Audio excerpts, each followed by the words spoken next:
Biraz da bu hazırlıklardan söz edelim. Şimdi siz 20 yıldır bir mücadele var ama bu mücadeleyle ilgili önümüzdeki haftalarda bir program düşünüyorsunuz. Biraz bu programdan bahseder misin? Yani gördüğünüz gibi işte 20 yıllıktır ilk defa kuruluşumuz yıl dönümünü düşünüyoruz. Daha önce böyle program yapmamış mıydınız? Ya daha önce böyle bir şey yapmadık. Ondan sonra dedik 20 yılı geçti. Şeydir artık bir şey yani bir şey program yapalım. Ondan sonra işte bir programa yönelik şeylerimiz, kendilerimize düşündük, ne yapabiliriz, süreci bütün görüyoruz. Yani şey yapıyoruz, süreç biraz böyle sessizdir, ne yapabiliriz yani böyle şeydir. Kendimize görüşmeler aldık, hem neler hepsi geldik bir arada, ne yapabiliriz, nasıl hani bazen tıkanan yerlerde neler tutuyor, başlıyor. Biz de öyle dedik, yani ne yapabiliriz, böyle dost kurumlarımızla gittik, ne yapabiliriz, böyle şey yaptık, düşündük, ettik, öneriler aldık. Sonra öneri gelişti, ilk başta bir 20. yıl bir şey, 20. yıl şeydir, programını yapalım. Biz de uygun gördük. Bunu geniş tutuyoruz. Yani şey değil, hani sağlam tutacağız. Şimdi 20. yıl önemli, evet, ama Evet. bir de belki de bu yıl insanların barışı duymaya en çok ihtiyacı olduğu bir dönem. Evet. Yani bu kadar çok toplumun savaşla bastırıldığı, herkesin iktidarın bu kadar çok savaş çığırtkanlığı yaptığı bir dönemde barışı haykırmak, barışı tekrardan dile getirmek belki de bir umut. Tekrardan bir ışık yakmış olacaksınız. Bu talebi tekrardan dile getirerek bir öncülük de yapmış olacaksınız. Yani işte başta dedim yani böyle çok sessiz bir süreç, toplum öyle şeydir. Hani sessizdir, her kesimden sessizdir. Burada sonuçta bir zulüm meşhedi. Bir savaşta herkes, savaşın olduğu yerde orada yaşayan bütün halklar, insanlar bir nevi şeyini alıyorlar hani savaşta. Onun için dedik şeydir yani en az da dedik şeydir, bu 20 yılımızdan tekrar bir sesimizi duyuralım. Belki sesimizi duyan olur, barışı tekrar haykıralım. Ondan sonra bunu işte şey yaptık. Tamam. Peki. O zaman şu soruyu size de sorayım. Barış nasıl gelecek? Barış nasıl gelecek? Gerçekten hani diyoruz ya barış, bu iktidarla barış olur. Yani bizim barışı başka yerde beklemeyeceğiz. Yaşadığımız coğrafyamızda bekleyeceğiz. Yaşadığımız ülkemizde bekleyeceğiz. Kendi iç barışımızı biz sağlamazsak başta dışarıda başka kişiyle şey değil. Hani mesela bazen bize bunu şey yapıyor, işte Amerika yapıyor, şu yapıyor, yani biz gözaltına almaya ifadeye giderken işte biz aslında bizden daha çok barışçıl oluyor, işte bunu Amerika dayatıyor, şu yapıyor, diğerlere getiriyor. Biz de cevabını veriyoruz, diyoruz eğer şeyde yani kendi iç barışımız kendimiz sağlamasa dedik bizde şeydir, hani mutlaka her savaşın sonu bir barıştır. Bunu kendi ülkemizde barışı aykırarak ondan sonra barış için de biz barış için çok bedeller verdik. Biz çözüm süreçleri içinde çok şehadetler oldu yani çok çocuklarımız o dönemde de mesela 13'ün çözüm sürecinde 500 500 gencimizi verdik. Yani bunlar hani büyük savaşların barışın da büyük bedeli vardı. Biz bunun farkındayız. Biz çok acı çektik, çok evlat verdik, çok genç verdik. Şeydir. Yani mutlaka şeydir. Kendi barışımızı kendimiz yani muhatabımızla kimdir bugün muhatabımız? Çünkü muhatap olmadan başka yerde muhatap aranmaz. Muhatabımız bellidir.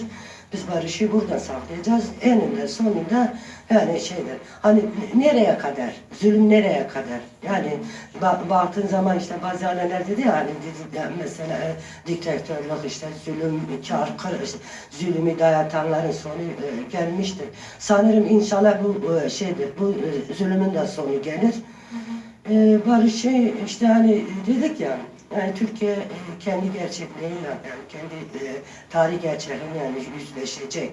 Hani bütün toplumu kapsayarak yüzleşecek.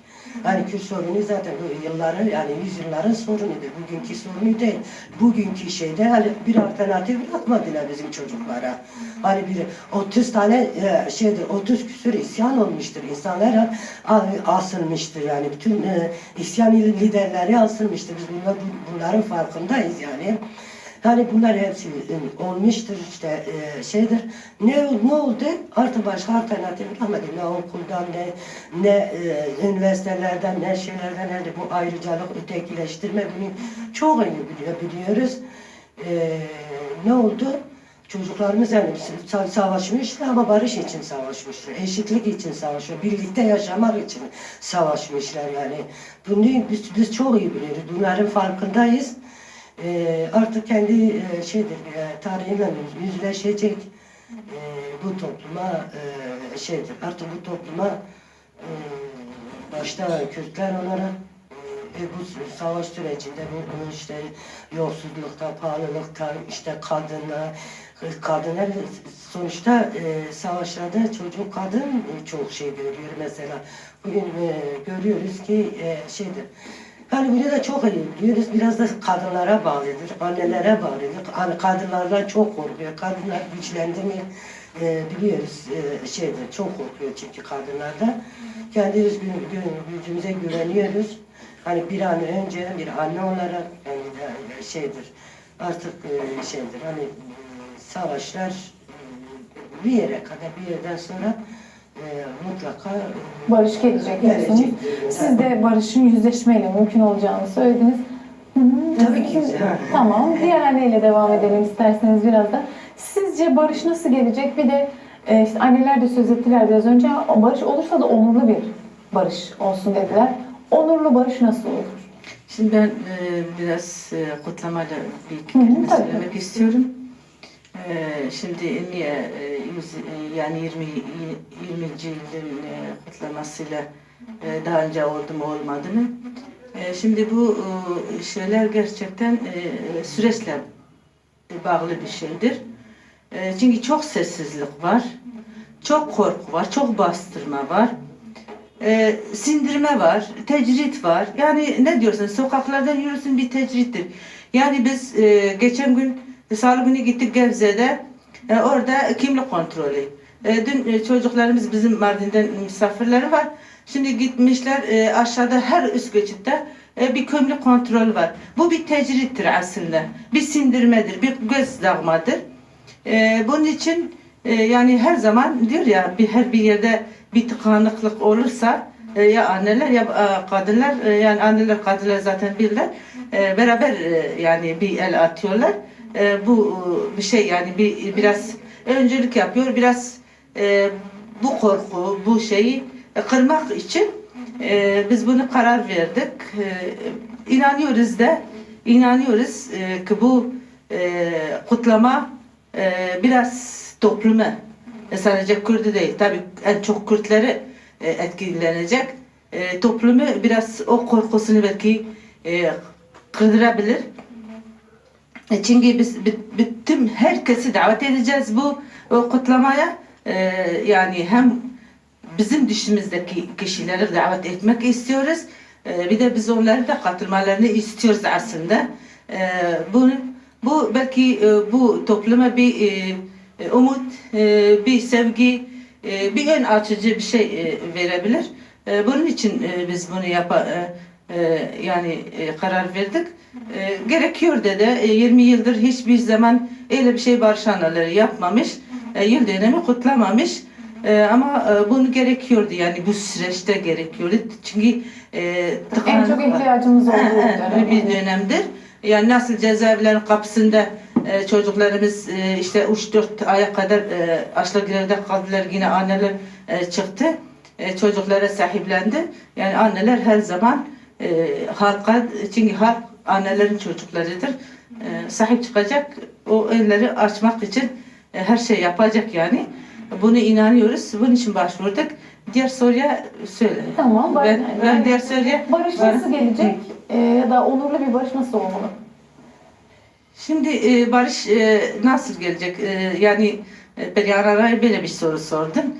Dedin bu hükümetle bir barış mümkün mü? Yani bu hükümetle barış mümkün mü değil mi? Yani eğer gerçekten bu hükümet de başka bir hükümet de giden hükümetlerden de eğer biraz ellerini vicdanına koyarlarsa, eğer gerçekten insan olarak düşünürlerse, eğer gerçekten öyle bir şey yapar, yani dese vallahi bu insanlar, bu halk haklarıdır. Bir barışır, bir savaşın sonu yok. Savaşların sonunda eninde sonunda bir barış konuşacak. Çünkü iki devlet de birbirine savaşıyorsa yine barışla bir araya geliyorlar. Bir de dost oluyorlar. İkincisi biz kendi iç savaşlarımıza biz yani bir aile hedege kendi çocuklarıyla eşleriyle barışık değilse yan komşusuna hiçbir yardım edemez. Yapamaz çünkü kendisi savaşın içindedir. Bunun için yani yüzleşmek çok zor bir şeydir. Çünkü herkes bunlar korkuyorlar. Çünkü bunlar dünyanın mahkemesinde yargılanacaklar. Onun için korkuyorlar çünkü yüzleşme nasıl olacak? Yüzleşme çünkü bu yüzleşme için çok büyük bir cesaret, bir fedakarlık, mesela bir insan gidiyor mesela bizim çocuklarımız eğer şeye giriyorlarsa çatışmaya giriyorlarsa cezaevde eğer bir arkadaşlarına bir şey geliyorsa birbirinin önüne kendi bedenini siper ediyorsa öyle bir şey olma gerekiyor. Yoksa çok beklemiyoruz. Öyle bir cesaret gerekiyor. Yoksa biraz zor yani. Biz yine de diyoruz yani sen gidiyorsun Libya'ya, şuraya, buraya gidinceye kadar sen kendi diyor mesela benim iç savaşımdır. İç problemimdir. Dünyaya diyor siz karışmayın. Ama maalesef Libya'da iç savaşıdır. İç problemidir. Niye gidiyor Libya kendi askerini gönderiyor? Bak ben bunu dünyaya da sesleniyorum. Dünya niye bu Kürt halkı görmüyor? Bu Kürt halkı da Allah bizi dünyaya getirdi, bizi halk etti, bizi halk olarak dünyaya getirdi. Niye dünya bunu görmüyor? Yani Rojava'da görüyorsun kullandı Amerikan. Sonra düşmanın kucağına attı. Şu an işte Rusya'dır, Amerikan'dır, Türkiye'dir. Şu an dünyanın kaderi onların için elindedir. Dünyanın kaderi onun için elindedir. Libya'ya gidiyor, müdahale ediyor ama hiçbir zaman bir ülke dememiş bu Kürtlere yeter bu zulüm yapıyorsun, bu zulmü durdur yeter. Bunlar da hakkıdır ya. Kendi kimliğini bir de şeyini istiyor. Dilini istiyor. Yani her insan, her dünyada her insan diliyle tanınıyor değil mi? Biz diyoruz ya biz hala da Türkçe dile getiremiyoruz. Bir Türk kadar konuşamıyoruz. Benim 24 yılım İstanbul'dayım. Ben de göç oldum. Ama ben hala Türkçe öğrenememişim. Dilimiz dönmüyor. Bunun için artık dünya da bunu artık görmesi gerekiyor. Eğer dünya buna el atmasa valla bu hükümetten ben bir şey beklemiyorum. Fakat yine de bizim Kürt halkı birlik olursa hep beraber bir de bu acı sadece Kürtler tek yaşamadı. Çünkü Türkiye asker anneleri de bizim gibi yaşadı. Asker anneleri niye siz diyorsunuz? Yani şimdiye kadar bizim her zaman çağrımız olmuş. Biz onların yanına da gitmişiz. Ama onlar açlıkta terbiye ediyorlar. Yani diyor biz geleceğiz. Biz de diyor bu savaşı istemiyoruz.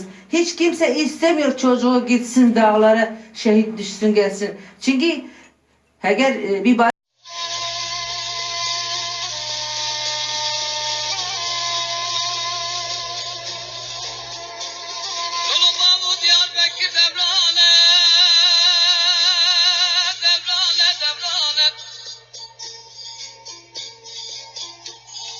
شركة تبهردانة لو بابو تبهردانة لو بابو لو بابو لو بابو لو بابو